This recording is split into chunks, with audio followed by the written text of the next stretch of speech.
So just to remind you, Sean and I are the people building an online simulator to study what Baltus calls wisdom in action, which is how people make decisions in real time.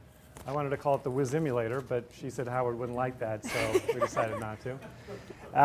And so our technical update is that the simulator is up and running online, and we have prepared our sample. We've identified our sample, and we'll collect data this summer on our feasibility study. This is our wisdom map, kind of faded out to show you the pieces that we'll be talking about. How do I work this? Just the big button? Good.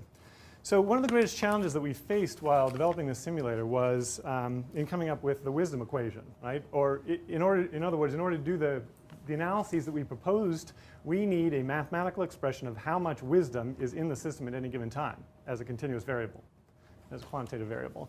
So part of the confusion, though, that we faced back in January when we were working on this was we were really focused on the competence of the individual decision makers in the scenario. And we were calling that wisdom. Always uncomfortable with it because we knew that wasn't right, but we were calling it wisdom. Then we had this insight that that's really the attribution of the cause of wisdom, whereas the wisdom itself is an outcome or an effect. Okay? That was the insight. And so we realized that in addition to having this kind of attribution of what's causing the wisdom, we need two steps, not just one, in order to get to the wisdom. One is you assess some state of the world. This is measurement, right? And so, for example, in chess, John beats 70% of other chess players. That's just a statement of fact. It's neither good nor bad. It's neither wise nor unwise. It's that step we take when we say he's better than 70% of the other chess players. We slip into that evaluative or normative mode. And in that case, those two things are very well aligned. But in wisdom, they may not be.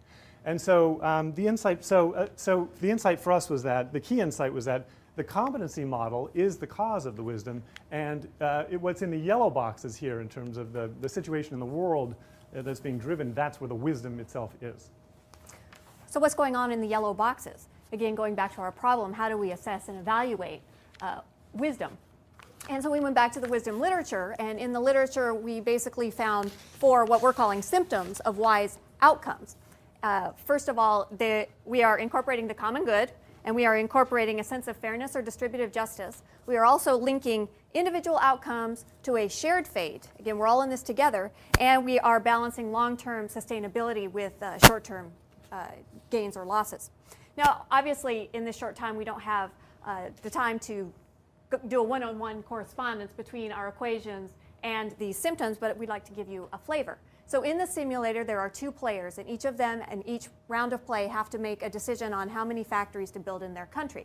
This sets off a cascade of effects through a whole bunch of other equations that run the dynamics of the game that include things like the global oil supply, profit and loss for each country, and ultimately quality of life, which is at the end and kind of takes on the aggregates of all of the other effects. So we focused on that as the assessment.